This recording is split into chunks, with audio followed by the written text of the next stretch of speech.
आज प्रतिशत के कुछ सवालों को अनुपात विधि से करेंगे। हमने जानबूझ के 2022 लिखा हुआ है यार। कहने का मतलब क्या है? पिछले कुछ सालों में ये विधि का तो इस्तेमाल होना शुरू हुआ है, लेकिन चैनल में बहुत कम लोग इस्तेमाल करते हैं। क्यों? क्योंकि यह समझने में थोड़ा सा अटपटा लगता है। लेकिन आजकल जो है, इस विधि पर आधारित बहुत सारे सवाल पूछे जाते हैं। तो इसके लिए हमने कुछ सवालों को यहां पर संकलन करते हुए आपके नजर के सम्मुख रखने का प्रयत्न किया है। तो चलिए इसे एक चमत्कारी विधि भी बोलते हैं। मामला बहुत ही आसान है। जैसे पकड़ लो, किसी जेवर में 80% शुद्ध सोना है, प्योर गोल्ड 80% है, और उसका वजन 235 ग्राम है। तो पूछा गया उसमें शुद्ध सोना कितना ग्राम होगा। अब देखो, इसको अगर हम रेशियो मेथड से करते हैं तो हम क्या बोलेंगे? 80% को क्या लिखा जाता है? किसी भी प्रतिशत को अगर आपको भिन्न में चेंज करना है तो 80% को आप कैसे लिखेंगे? 80/100 लिखा। इसका मतलब क्या हुआ कि प्योर गोल्ड 80 ग्राम है, जबकि गहने का वजन 100 ग्राम है। 80% शुद्ध सोना किसी जेवर में है। इसे जब हम 80% को भिन्न में प्रकाश करते हैं तो लिखते हैं 80/100, जिसमें 80 हमें बोलता है प्योर गोल्ड 80 ग्राम है, जब इसका गहने का वजन 100 ग्राम होगा। और हम पकड़ लेते हैं जब जेवर का वजन 235 ग्राम होगा। यहां तो 100 ग्राम तो नहीं है, बोला है 235 ग्राम होगा। तो फिर प्योर गोल्ड जो उस गहने में होगा वो x ग्राम होगा। ठीक है ना? अब देखो, यहां दो अनुपात के इसमें सज गए। 80/100 बराबर x/235। यही तो अनुपात विधि हुआ ना। अब अगर हम क्रॉस मल्टीप्लीकेशन या वज्र गुणन करते हैं तो क्या होता है? 80 गुने 235, यही अनुपात विधि है। तो 80 गुने 235 बराबर होगा 100 गुने x। यही है ना, 80 गुने 235 बराबर होगा 100 गुने x। और यहां से x को रख के अगर 100 को इधर ले आते हैं तो 80 गुने 235/100, इससे हमारा सोने का वजन निकल जाएगा। ये केवल आपको हमने एक आधार की तरह समझाया, और इसके ऊपर कुछ और चीजों को मानते हुए हम कुछ टिपिकल सवाल को करेंगे, जो साधारण अवस्था में प्रतिशत का देख के आप बोलेंगे बड़ी हार्ड सवाल है, लेकिन उतना हार्ड नहीं है अगर आप रेशियो मेथड का इस्तेमाल करते हैं। तो चलिए एक सवाल का लेते हैं। बोलता है एक गांव की जनसंख्या 12,980 है, जिसमें 7/12 पुरुष हैं, शेष महिलाएं हैं। पुरुषों में 40% शादीशुदा है। और अगर यह मान लिया जाए तो किसी भी पुरुष ने एक से ज्यादा शादी नहीं किया है, तो बताइए कि उस गांव में कितने प्रतिशत महिलाएं शादीशुदा है। देखो, इस तरह के जो सवाल है, ठीक है ना, देखने में बड़े पेचीदे मन लगते हैं, लेकिन इसे जो है हम रेशियो मेथड से बहुत आसानी से कर सकते हैं।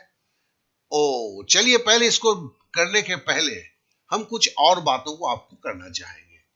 पहला है कि अगर आप गणित में कमजोर हैं और आप शून्य से गगन तक पहुंचना चाहते हैं, आपकी दिली तमन्ना है कि गणित में मैं बहुत ज्यादा स्ट्रांग हो जाऊं, तो मैं एक ही बात बोल सकता हूं कि मेरे साथ पढ़ना शुरू करें। और जहां केवल मैं और आप होंगे। जी हां, ये एक आपका ऑनलाइन क्लास होगा, पेड कोर्स है। पेड कोर्स है, लेकिन केवल आप होंगे और कोई नहीं होगा। तो नेचुरली आप हर हालत में मुझसे सीखेंगे। और इस अंक गणित का कोर्स जो है, ये कंप्लीट गणित, अंक गणित का कोर्स जो है 2,500 है। सबके लिए अवेलेबल नहीं है, हर दिन के लिए अवेलेबल नहीं है। तो इसके लिए ये कभी कभी मैं करता हूं, जो लोग उस तरह के आप समझ सकते हैं, कोई भी एक जन को पढ़ाएगा 2500 में पूरा गणित अंक गणित सिखाएगा, ऐसा तो कभी नहीं करेगा वो, कोई नहीं करता है। तो ये वो स्पेशल चार्ज है कुछ स्पेशल मेरे बंधुओं के लिए। तो फिर जरूर जरूर मुझे व्हाट्सएप करके पता कर लेंगे कि ये मौका अवेलेबल हाजिर है या नहीं, और है तो ज्वाइन कर लेंगे। एक ही बात खाली बता सकता हूं, अगर आप दिल में ये सोचे हैं कि कोई आपको गणित सिखा नहीं सकता है तो आपने गलत सोचा है, बस इतना ही बोलूंगा। चलिए अब हम आगे बढ़ जाते हैं, अपने सवाल पे फिर आ जाते हैं। एक गांव की जनसंख्या 12,980 है, जिसमें 7/12 पुरुष है। अब देखो भाई, 7/12 पुरुष है, ये तो बोला हुआ है, ठीक है, 7/12 पुरुष है, ठीक है, ये इसने बोल दिया।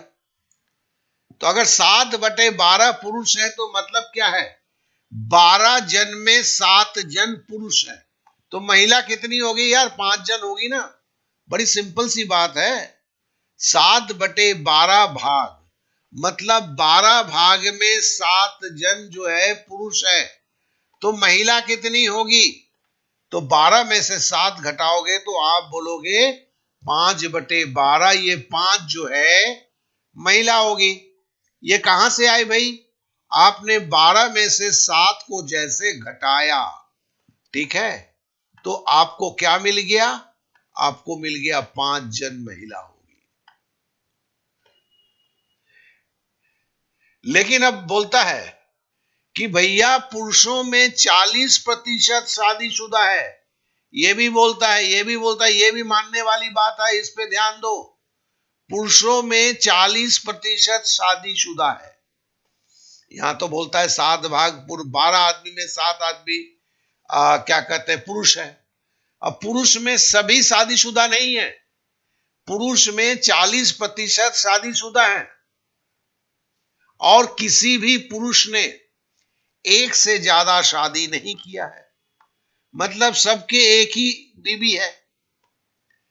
तो पूछता है उस गांव में कितने प्रतिशत महिलाएं शादीशुदा है।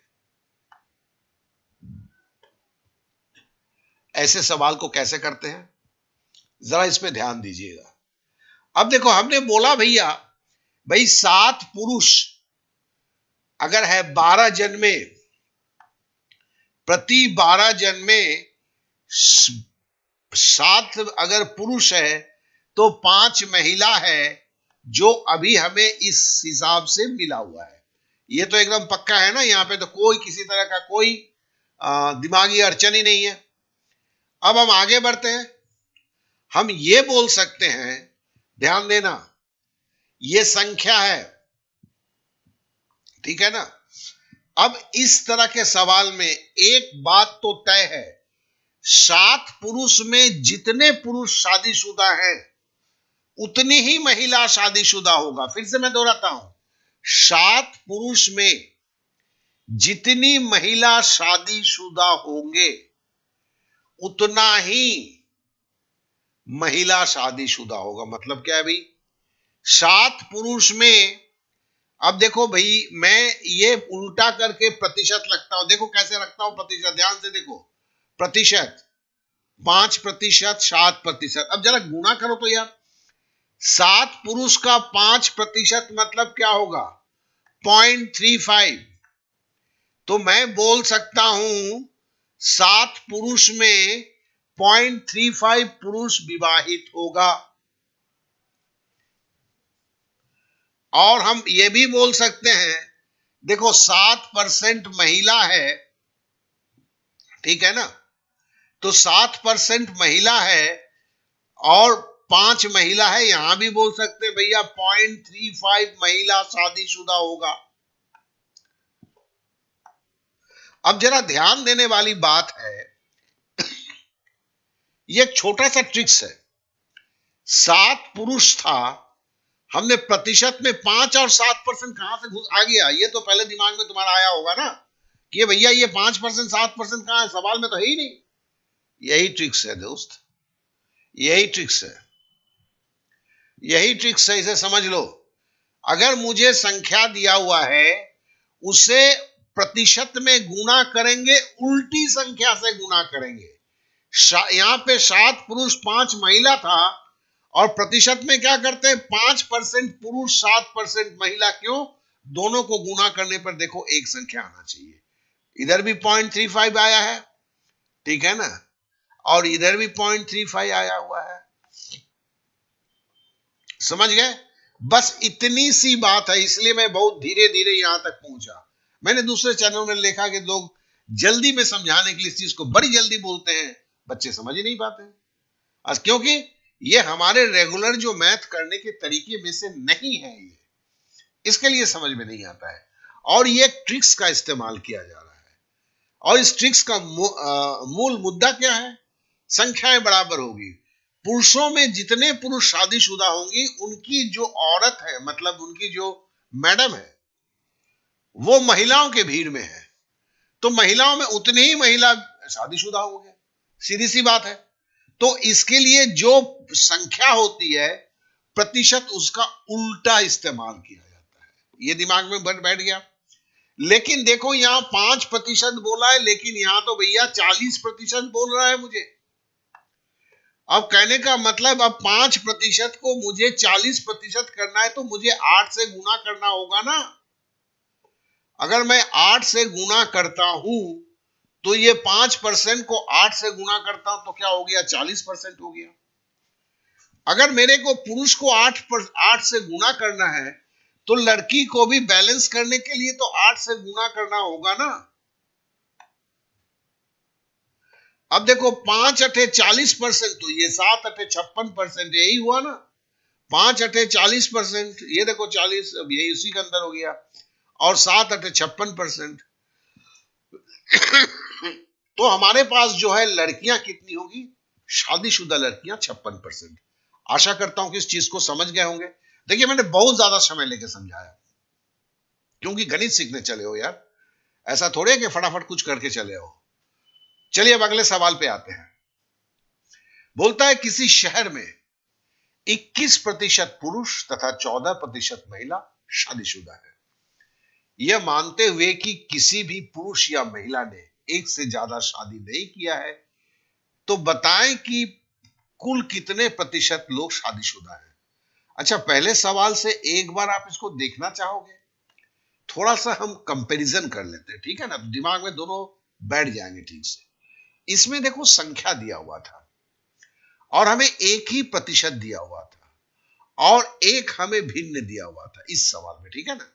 लेकिन इस सवाल में, ये दोनों ही बड़े फेमस सवाल हैं, इसमें मुझे दोनों का प्रतिशत दे दिया है।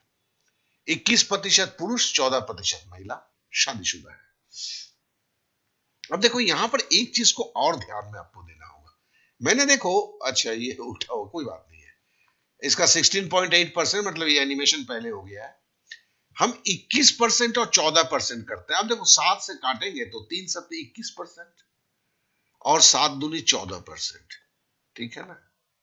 तो हम ये बोल सकते हैं यहां पर कि 3% या 2%, जैसे काट दिया हमने 7 से, ठीक है। तो शादीशुदा जनसंख्या, ठीक है ना, 3 मेल है, ये मैं मेल लिख देता हूं 3 है, और ये फीमेल 2 है। क्या कि देखो 21% पुरुष है, 21% पुरुष से ही तो हमें मेल 3 मिला हुआ है, ठीक है ना। उसी तरह हमारा जो है आपका 14% महिला है, तो फीमेल 2 आया है। अब देखो ये जब मेरा ये संख्या आया, नंबर आया, तो हम परसेंटेज को 2 into 3 कर दिए, ठीक है। ये प्रतिशत है, तो ये संख्या कर दिया मैंने। ये देखो प्रतिशत बेसिकली 21 into 14 था, याद ध्यान में रखना होगा। ये काट के हमने इसको नॉर्मल छोटे रूप में लिया हुआ है, ये भी एक ध्यान देने वाली बात है। अब हम क्या करते हैं, अब हम बोलते क्या है, 2 पुरुष और 3 महिला, 2 पुरुष और 3 महिला में हमने देखो क्या लिया, 2 पुरुष और 3 महिला संख्या ले लिया। ये संख्या जो लिया है, ये 21/14 को 7 से काटने के बाद ये संख्या मुझे 2/3 मिला। उस 2 पुरुष 3 महिला को लिया। लेकिन देखो यहां जो काटा हुआ था 21 इंटू 14, 21/14, इस 21 को डायरेक्ट यहां पे उतारा हमने, ठीक है ना। वहां पे 3/2 नहीं लिखा। तो फिर क्या हुआ, मेरे को यह समझ में आ गया 2 पुरुष का 21% मतलब कितना होगा भैया, 21 दूनी 42 मतलब 0.42। और महिलाओं में भी क्या होगा, 14 तिया 42, 0.42। अब देखो मुझे एक चीज तो समझ में आ गया, 5 जन में 2 पुरुष 3 महिला मतलब क्या है, 5 पुरुष में 5 जन में शादीशुदा कितना है, 0.84। ये कहां से आया, ये देखो 0.42 और 0.42 अगर हम जोड़ेंगे तो नेचुरली हमारा 0.84 आ जाएगा, है ना।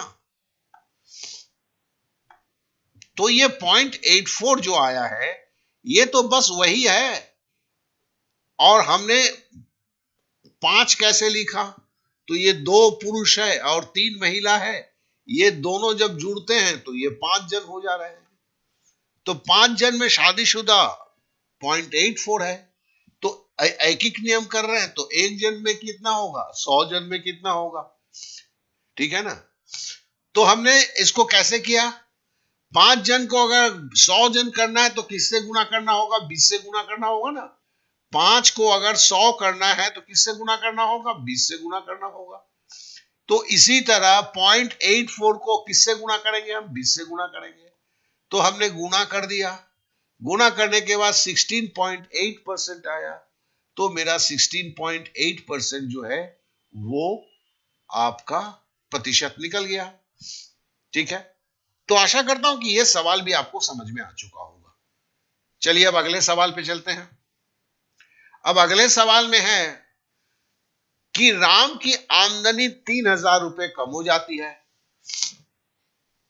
और आयकर की दर 15% से घटकर 18% हो जाती है, ठीक है। सॉरी, घटकर नहीं, बढ़कर। आमदनी 3,000 कम हो गई, क्यों, क्योंकि आमदनी आमदनी का मतलब है टैक्स काट कर उसके घर में जो पैसा आता था,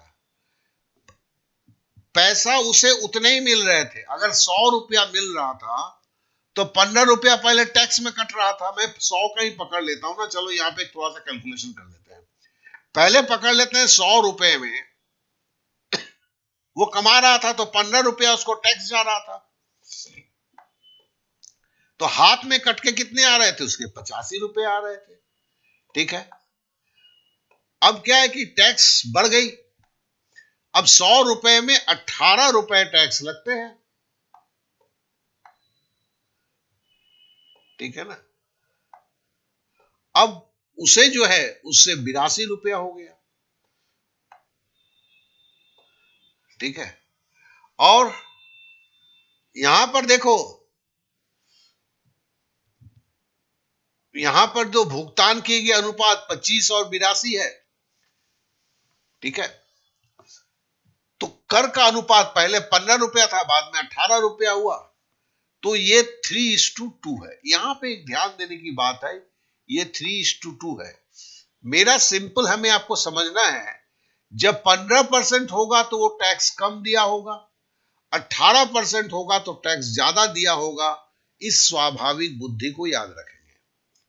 अब चलिए हम सवाल को शुरू करते हैं। पहले हम लिखते हैं कि अनुपात क्या है, 3:2, ठीक है ना। और हमने अगर देखो, इसे अगर हम 3 को 2 से गुणा कर देते हैं, देखो आमदनी तो ठीक था ना, एक ही आमदनी दोनों हालत में 100 रुपया था, मैंने बोला ना। यहां पे जो हमने 100 रुपया लिया था 15%, यहां पर फिर यहां पर 100 रुपया 18%, ये जो दोनों लिया हुआ था, दोनों केस में हमने 100 रुपया लिए हुए थे।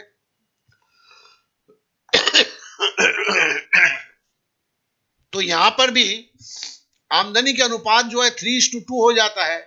हम पकड़ लेते हैं कि आमदनी जो है दोनों साइड को हम 3 से, एक को साइड को 2 से गुना करते हैं, एक साइड को 3 से गुना करते हैं, तो क्या हो गया 6। मतलब हम पकड़ लेते हैं कि 6 रुपए ही आमदनी थी, ठीक है ना। 15% में अनुपात जो था 3 रुपया मिल रहा था, 18% में उसे 2 रुपया आमदनी हो रहा था। 15% जब टैक्स था उससे 3 रुपया आमदनी हो रहा था, 18% में जब था तो 2 रुपया आमदनी हो रहा था। तो इसको हम कैसे लिखेंगे? हम लिखेंगे 15 गुना 2,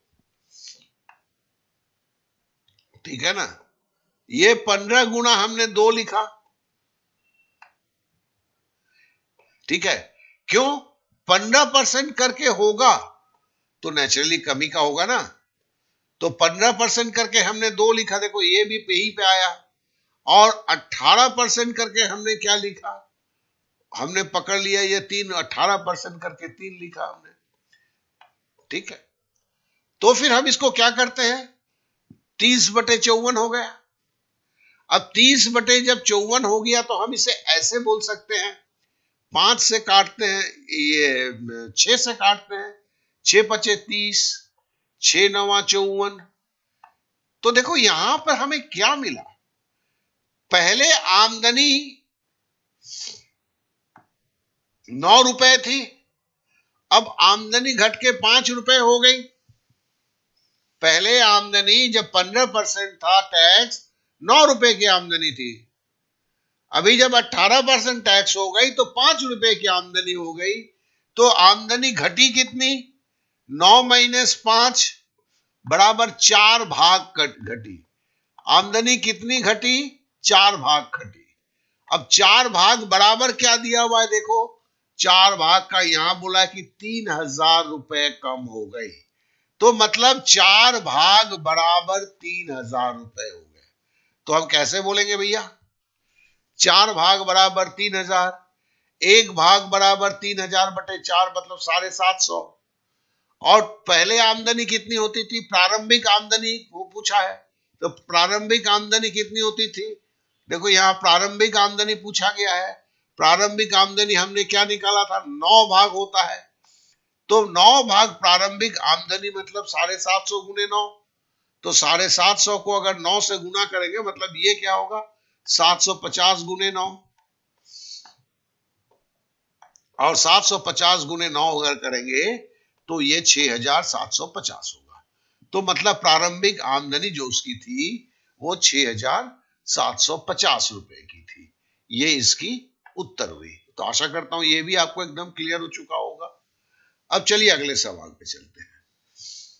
एक चुनाव में केवल 2 उम्मीदवार थे, 10% लोगों ने अपना वोट नहीं दिया, 60 वोट अवैध घोषित कर दिया गया।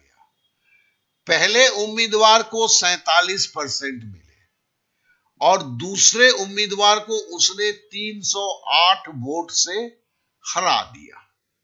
तो उस चुनाव में कुल वोटर कितने थे? तो देखो इसमें 100% था जिसमें 10% लोगों ने वोट नहीं दिया, तो 90% लोगों ने वोट दिया। पहले उम्मीदवार को बोला गया है कि 43% वोट मिला, ठीक है। तो दूसरे उम्मीदवार को कितना मिलेगा, तो मैं 90 माइनस 43 करूंगा ना,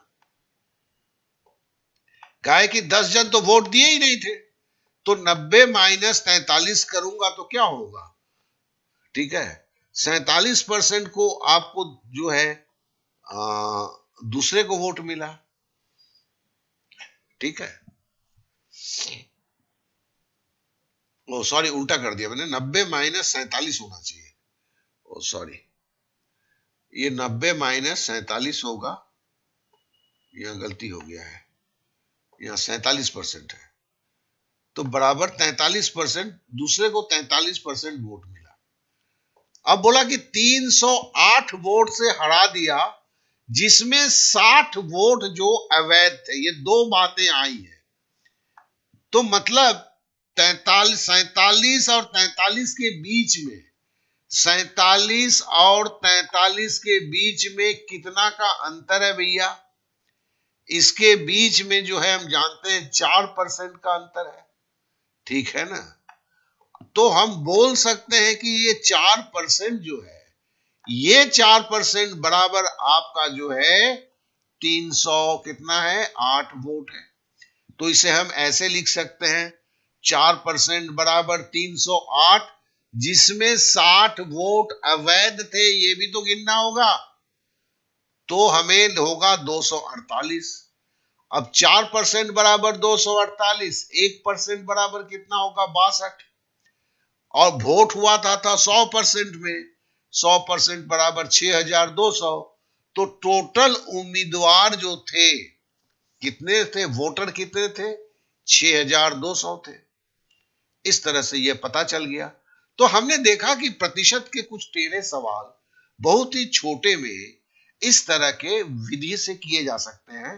और इसका एक मतलब क्या कहते हैं भाग मैं और दूंगा, क्योंकि दूसरी भाग होगा कल परसों दे दूंगा, क्योंकि इसमें कुछ और भी सवाल होते हैं जिसको भी नजर पे रखना बहुत जरूरी है।